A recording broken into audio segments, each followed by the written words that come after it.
I am Annalise Rogers, and this is a presentation about 4-day school weeks. Last decade, an abbreviated school week of 4 days has exploded across the U.S. 560 districts in 25 states have one or more schools on a 4-day schedule. Most are concentrated in western states such as Colorado, Montana, Oregon, and Oklahoma. While the number of districts in these states is significant, the overall share of the student population on the 4-day week is relatively small. For example, Colorado has the largest proportion of public school districts on a 4-day week at 98. This number represents more than half of the total districts in the state, but only 13% of the student population. While these districts are primarily rural, a few exceptions have raised questions about the possibility of more urban districts moving toward a 4-day week. Missouri is another state that is following this growing trend, expected to have 81 districts with 4-day weeks. How do 4-day school weeks work? Most 4-day week schools operate Monday through Thursday, some Tuesday through Friday. School days are lengthened to deliver the same amount of instructional time over fewer days. Some schools may use the 5th non-teaching day to offer activities, enrichment, tutoring, or teacher development.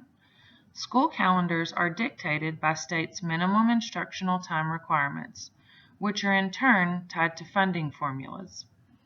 Most states do not list 4-day weeks as an allowable schedule, but provide districts the ability to opt into a 4-day week through flexible requirements, administrative rules, or a waiver process. Let's discuss the pros and cons of a 4-day week. Proponents of 4-day school weeks usually begin with the achievement of cost savings to the district's budget. Anecdotal evidence also suggests that attendance improves when the non-teaching day can be used to schedule appointments and other weekday commitments, and also be used for extracurricular activities. Advocates also claim that the shortened schedule does not have a negative impact on instruction, and even suggest that it is more meaningful and productive within a 4-day week. District administrators also claim that the appeal of a 4-day work week helps recruit new teachers and retain qualified teachers by reducing burnout. Opponents argue that longer school days are difficult for students, especially those in elementary grades. 4-day school weeks can also pose a challenge to families who are unable to find affordable child care arrangements on the 5th weekday. Further, students who are food insecure may not have access to sufficient meals during the off day. Lastly, many district leaders simply don't feel the cost savings are enough to justify the other potential disadvantages. Because they're a recent phenomenon, any benefits or drawbacks are mostly unstudied, as education researchers have pointed out that little is known yet about the effects of a 4-day week on student outcomes. There are some state-specific studies that have been published. One study of students in Colorado showed a statistically significant improvement in math scores among students on a 4-day schedule, while a similar study found no significant differences in student performance. A report from Oregon State University showed a temporary decline in academic performance among students who switched to a 4-day schedule. 4 years after the transition, student performance in 4-day schools was not that different from that of 5-day schools. Another study in Colorado revealed a potential negative consequence of 4-day weeks: increased juvenile crime, especially larceny, but there was no change in drug-related or violent crimes. New Mexico also tested the 4-day schedule to save money, but with very little saved, the state could not justify the lack of child care for working families. Since most school districts cite the first reason for implementing 4-day weeks as cost, let's look at what the Education Commission of the states shows us about cost effects and money saved by moving to 4-day school weeks. Studies show that the maximum potential savings of school districts could be 5.43% of their overall budget, but most only save 0.4 to 2.5%. So why does the 4-day week not produce larger cost savings? Educator pay and benefits are the single largest expense in public education, accounting for 65% of all education spending. ECS was unable to find any district that moved to a 4-day week and reduced either teachers' pay or benefits. This is because moving to a 4-day week still requires instructional staff to work the same amount of hours per week, just spread over 4 days instead of 5. In addition, no district has reported any substantial reduction in support staff.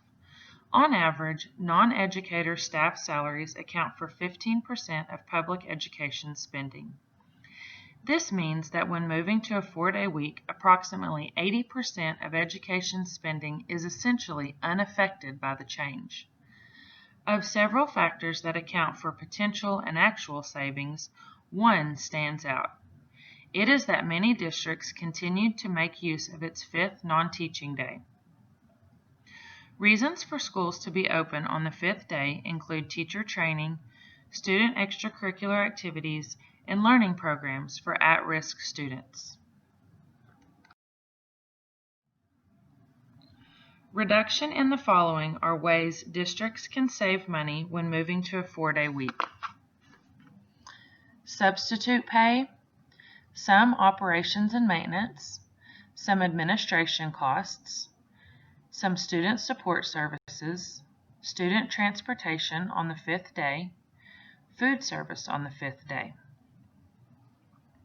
Costs that are not affected by 4-day weeks include instructional staff services, general administrative costs, and enterprise operations.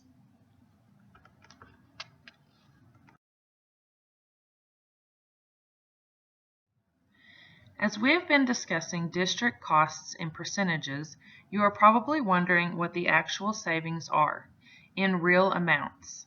Here are a few examples of school districts' amounts of overall budget savings.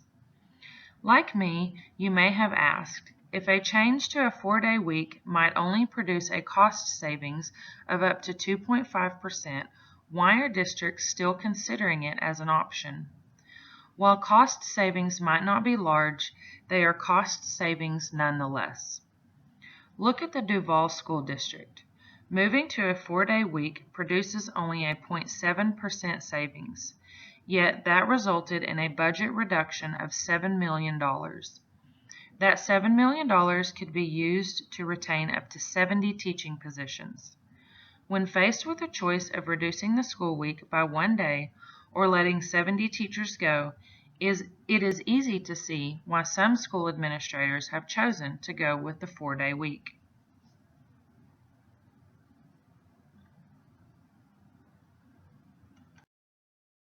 Here is a video that gives a brief look into a 4-day week school.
So let's move now to where the issue of 4-day school weeks likely affects us the most, our home state of Oklahoma.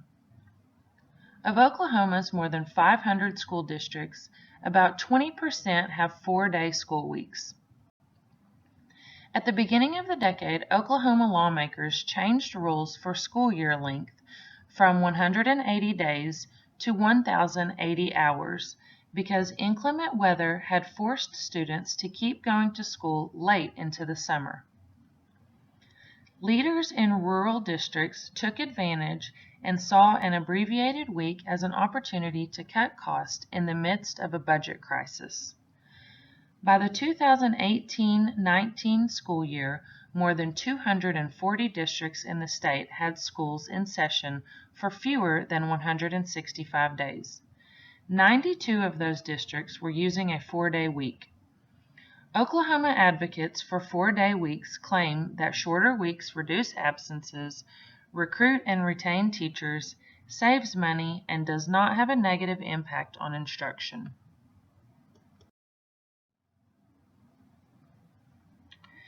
Before COVID-19 and distance learning challenges, the argument over 4-day weeks in Oklahoma had become the latest round in a battle between legislators, state officials, and local school districts over school calendars. In early 2019, with an increase in funding, legislators decided to take a fresh look at 4-day school weeks. A committee formed under the State Board of Education came up with the proposed state requirements. Senate Bill 441 was passed, which modified policies that previously had required 180 days or 1,080 hours of instruction. Under the bill, beginning in 2021, schools must include a minimum of 165 instructional days with 1,080 hours. A school that wants to adopt a calendar of fewer than 165 days may request a waiver from the State Board of Education. Schools must show that they achieve cost savings, meet or exceed state averages in math and English, and receive a C or higher on their state report card. Districts may operate on a 4-day school week without a waiver if they provide no less than 1,080 hours of instruction over a minimum of 165 days. That could be pretty difficult. With 7 days allowed for professional development and parent-teacher conference, that would leave 158 days of instruction at 7 hours per day with 4 days per week.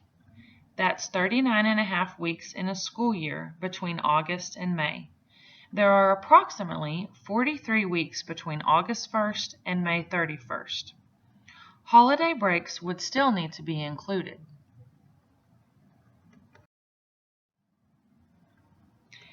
This change was led by Senator Marty Quinn. He said it was important to look at how schools are spending their days because of taxpayer investment. He also says because of the lack of general information on 4-day school weeks, it's probably best for children to stay in school 5 days. In early 2020, the issue came up again. That's thanks to the group of parents and teachers united to save the abbreviated school week. Members of the Oklahoma 4-Day School Coalition believe the rules make it too difficult for rural 4-day schools to stay financially afloat. They estimate 93% of the 113 schools would not qualify for the waiver. The coalition is now asking state legislature not to approve the rules before they go into effect. State Superintendent Joy Hoffmeister responded that the current rules are reasonable and still make it possible for schools to maintain 4-day schedules. She adds that nothing has to change if schools are meeting the needs of the students. But if a school cannot meet state averages for the welfare of the students, the state needs to step in. The state superintendent said that she has always been concerned about the impact of shortened school weeks and of shortened school years. So what now? School calendar requirements have been put on hold to address the more pressing matters of the impacts of COVID-19. The Oklahoma State Board of Education is expected to push back any action holding districts to 165 days for at least another year. So stay tuned to find out if these Oklahoma schools get to keep their 4-day weeks.